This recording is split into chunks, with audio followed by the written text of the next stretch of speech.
wants us all to have our own walk-on music, so I should have walked on a little better. My name's Keith Parsons. I've been doing Wi-Fi for a long time. CWE number 3, so I've been at it for a while. And I collect certifications and countries. So I like getting them both.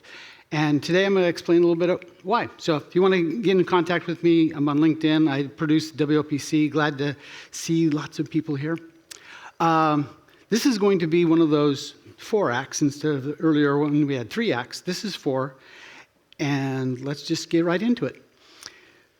Things I've learned in life that are very close and work like Wi-Fi. The setup. I started life as a little boy, and my life growing up, I lived in 6 countries. I went to 12 different schools, lived in 12 different houses. I went off to university. I met a girl, fell in love. She had only lived in 1 country, but she'd lived in 18 houses and went to 18 schools. And I thought we had a lot in common. But we saw our world differently. I got out of that experience and said, I want to live internationally. I want to go and be an expat and see how many countries and go and raise our kids in different places in the world. And my wife said, no, we're going to live in that house, and we're not going to move. And so for 25 years, we lived in 1 house. It was frustrating to me. But I loved her, and I liked our kids, and I wanted to. So she said, we're going to live here, but you can work anywhere in the world. And so it worked out pretty nice for me. After uni, I graduated, I went out, and in 7 years, I had 5 not different jobs, different industries. I did commercial real estate. I sold computers. I was a graphic designer. And then I started a telephone company. Luckily, I was able to sell the telephone company and get enough money so I could go back to MBA school because I wanted a master's in business administration. That's what I wanted to do.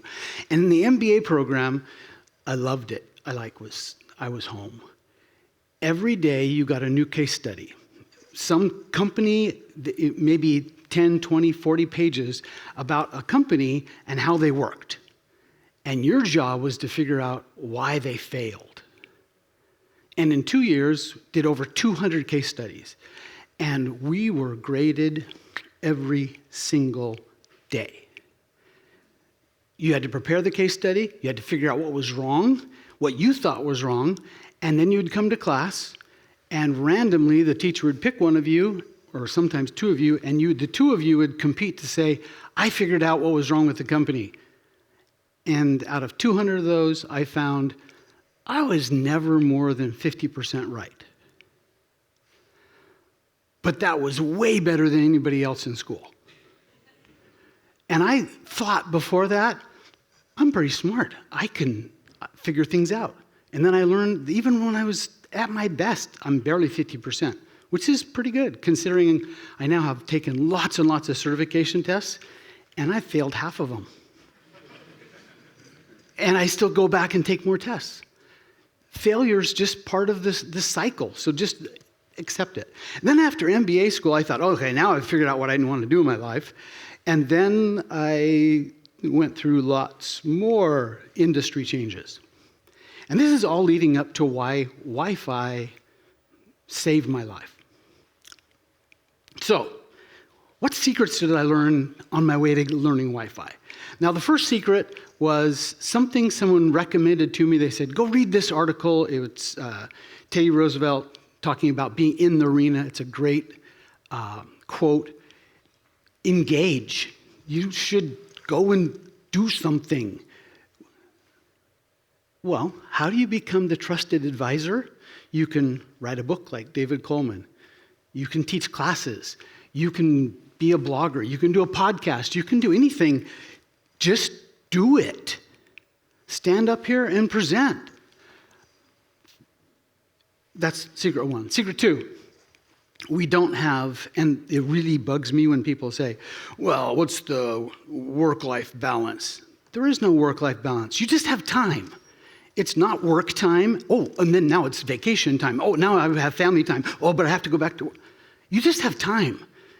Putting it in little buckets just gets everyone frustrated. So time is time.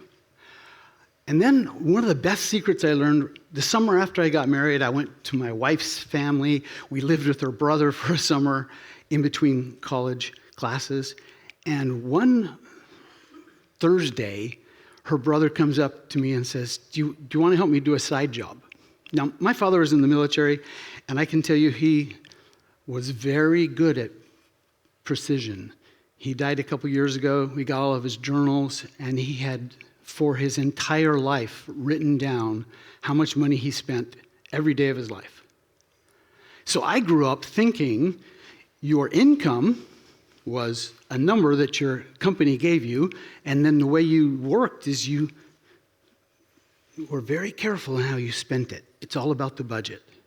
And then this one Thursday, my brother-in-law comes and says, do you want to make $500 this weekend? And I'm thinking, drug deal? Yeah, like, how am I going to make, and this was like 40 years ago. $500 is a lot of money. And he says, oh, we have this job, we need to do it this weekend. They're putting in the tile in a restaurant. And I said, I don't know how to do tile. He was a tile guy. He goes, we have to get it all done. All you have to do is carry hod. I was just lifting stuff all day. I never laid a single tile. And on Sunday night, he gave me $500 cash. My mind was blown. You don't have to control your life by how you spend. You control your life by what you earn. So, for the last 45 years of my life, my entire career has been just a series of side jobs. Side jobs change everything. It was a huge change in my life. You kind of have to know yourself. And it took me a while. I admit it. I was like 40 before I figured this one out. That this was just to follow up, since earlier today somebody had a Lewis Carroll Alice in Wonderland slide. So this is the Cheshire Cat when Alice asks a question where to go, and he goes, well, if you don't know where you're going, any road will get you there. I found that I didn't know where I was going. I've been in so many different careers, and all I wanted to do was find something I wanted. I thought I was hunting for them, but Wi-Fi fixed it for me. So I sat down and said, these are the 4 goals that I realized that I like in my life. I want my family, I want to travel, I want to stay challenged in election. Part of the reason I was changing jobs is I wanted to find something new. Another secret, if you can't change it, don't worry about it.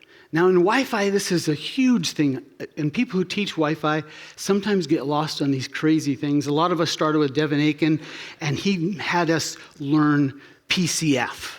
Anybody learn PCF? Like, nobody's as old as I am. This was like the early CW. If Coleman was here, he'd be agreeing with me. You can't change PCF. It's not in any silicon anyone ever made, so why did we have to learn it? Sometimes you go take a CWNA test or even a CWAP test, and it's got a question there about something that happens in the header. You can't change the header, so don't worry about it. Anybody know Germond from Norway? He's like into the things that you can't change. So don't worry about those things. After being in MBA school, feedback was huge. I mean, literally every single day, a couple times a day, you'd be judged against everyone else, and you knew what you did right and what you did wrong. It helps you figure things out. When it comes to Wi-Fi, this is going to be a big one in a second. And then the biggest one, after being 40, I had done all sorts of different weird careers, and this lady, her name's Laura Chappell, is like world's expert in protocol analysis, and I had produced a bunch of training for her. She did the training, I produced the training.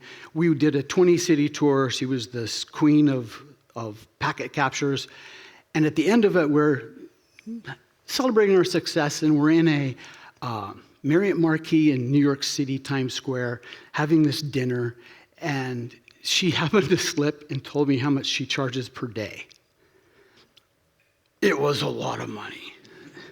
It would be a lot of money today, and this was a long time ago. And I'm like, how do you charge that much? And she goes, you have to choose something. She goes, what do you like? And I'm like, at the time, did Cisco and Microsoft and Novell and Linux and security, and I just got into wireless, and they were all so cool. I couldn't make it, like I liked them all.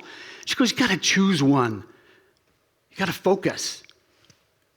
And she goes, okay, what's the best two? Well, right now I like wireless, and I like pen testing. They're both really fun. And she reaches in her pocket, actually it was her purse, gets a quarter and says, heads, it's wireless. And so, the last 20 years of my life has been all wireless, thanks to Laura Chappell. So, my life in wireless. Wireless has given me the first thing I need to provide for my family.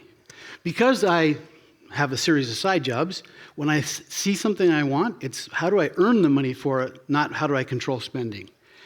How do you take care of your family?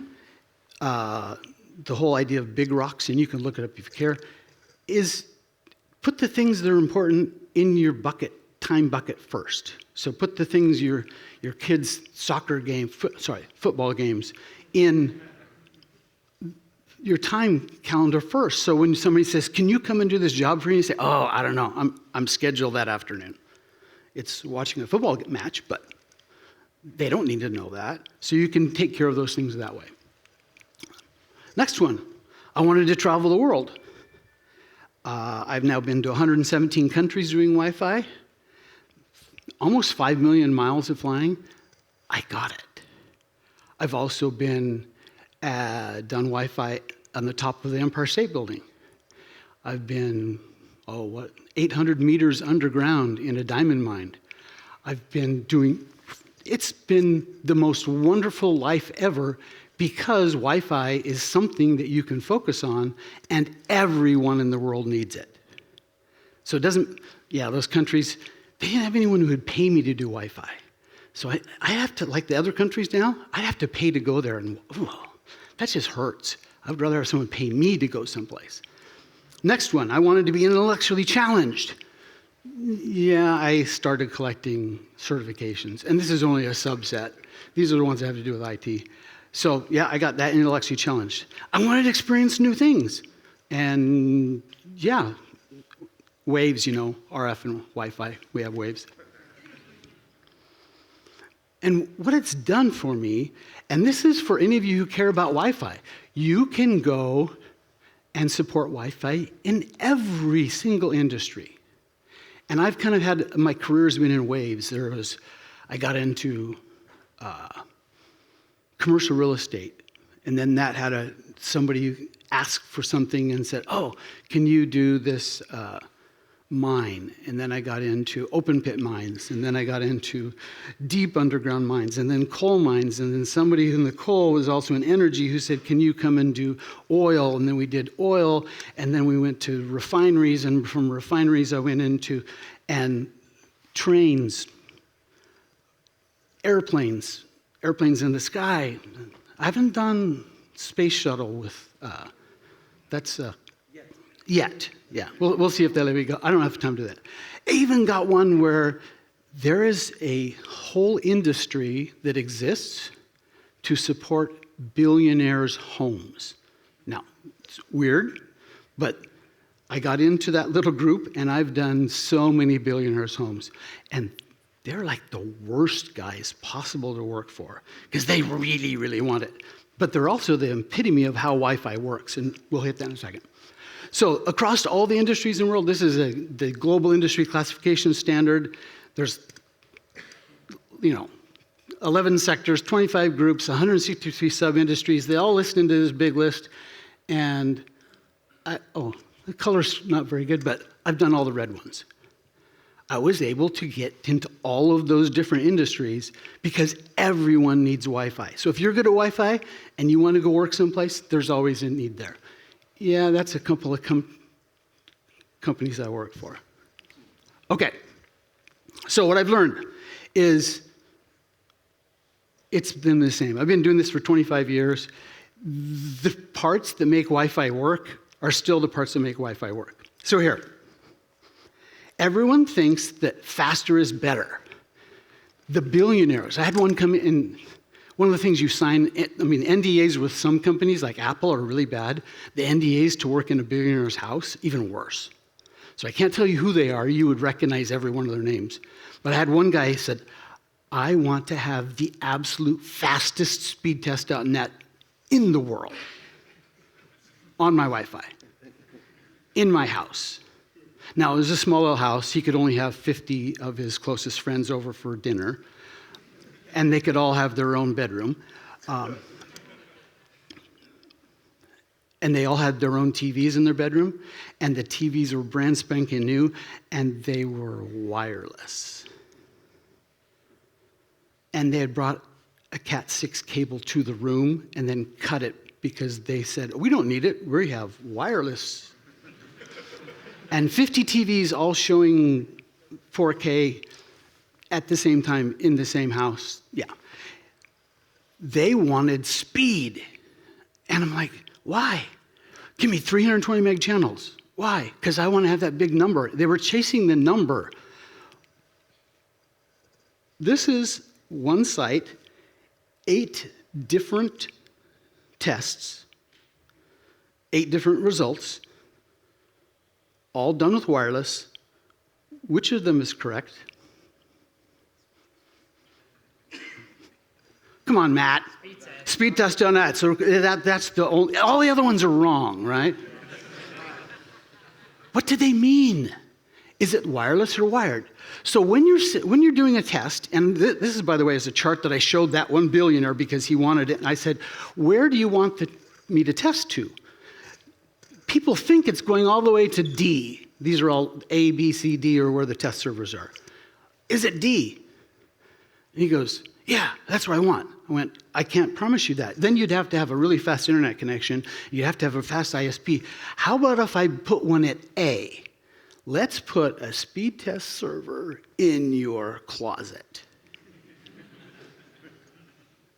And you want just one? I can't. How about if I give you one room with 320 meg channels that's like a concrete box, and you can go in there and get the best speed test net? And he goes, that works. You can fake this stuff out. Where do you put the server? Are you testing wired or wireless? And the red box is what we really should be testing. That's the only one that tests and covers Wi-Fi. Everyone wants green. I borrowed this, man. This is actually from one of your webinars. They want green. Why? Because someone told them that they think green. You know, you can make any number green. Oh, I'd like my requirement to be neg 75. It's all green. It's wonderful. It's just a color that matches to a number. You collected the number on a certain device. Everyone wants coverage everywhere. Really? In the toilet? I've had people actually say yes in the toilet, and we need it really fast in there. But you have to pay.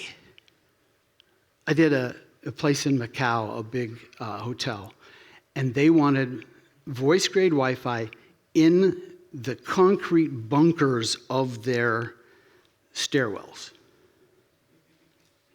where only the employees went. And I said, well, I can give you everywhere but there, and then if you want to add that, it's literally 2x to your total cost. And they went, well, it's not very many square feet. It's pretty small. Yeah. Everyone wants all devices. Really? They're not all the same. Well, but they should be, and the expectation is they're all the same. They want wide channels. Why? Because you can. Why do you want a wide channel? I have a slide, I'll show you in a second. I did a presentation on, if you look at the amount of time, horizontal axis is time. And I have a preamble time where I'm waiting for stuff to transmit, a header, anyway, all the details. And then there's this little slice of when I'm actually sending Wi-Fi data. All the rest of it is just 802.11 overhead. If I take and go from a 40 meg channel to an 80 meg channel, the amount of data is twice as big, but the amount of time only went this much. They both take almost the same amount of time in the air, and the thing we have least of in Wi-Fi is airtime. So yeah, why am I going to big channels? Just because it sounds good. Everyone wants to talk about the latest generation. I want Wi-Fi 8. I've actually had customers call me to say, we're waiting for Wi-Fi 8. It doesn't exist. But it's going to be good. Have you heard of, people have all sorts of different TLAs, 3-letter acronyms. There's one called a Certified Magazine Reader, CMR. Because they read something in a magazine, they're like, oh yeah, I got this.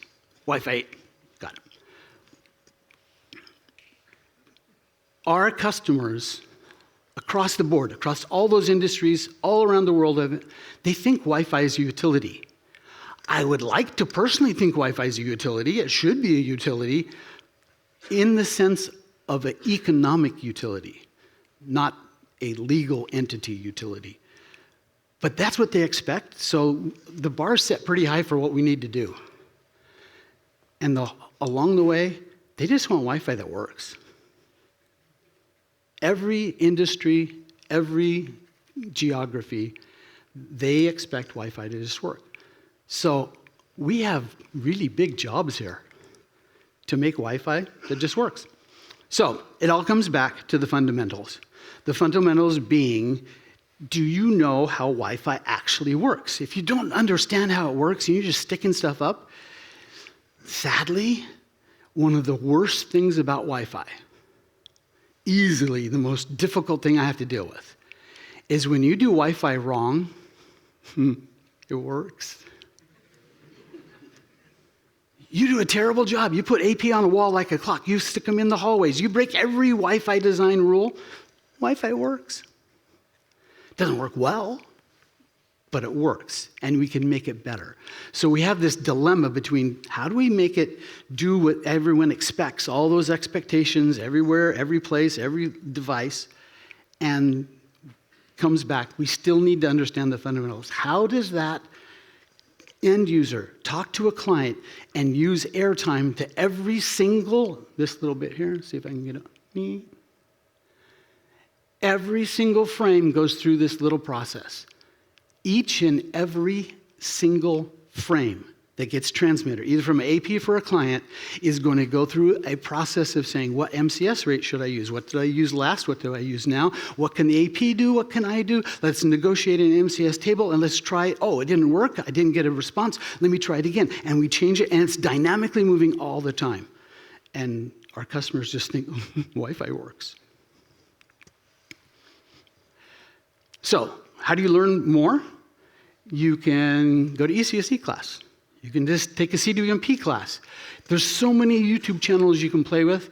All of the video presentations from the last 14 years of WLPC are all available on this site. A guy took all of them and put them in an organized way.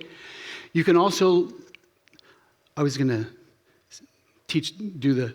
what's the top 10 things you can teach them how to do Wi-Fi design? And I realized I already did it.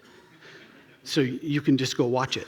The top one there, 2017, 9 years ago, at the Churchill War Museum, I gave this presentation. It's an hour long. It's the most watched one on all of the open reality sites. So take that first one. 2 years ago, I did this checklist one. You can go watch that. That was on the previous one, the last one at the bottom. This is now incorporated in at least a dozen applications, either vendors, it's in AP manufacturers' dashboards, some are it's in their AI trained. I'm not going to go over this.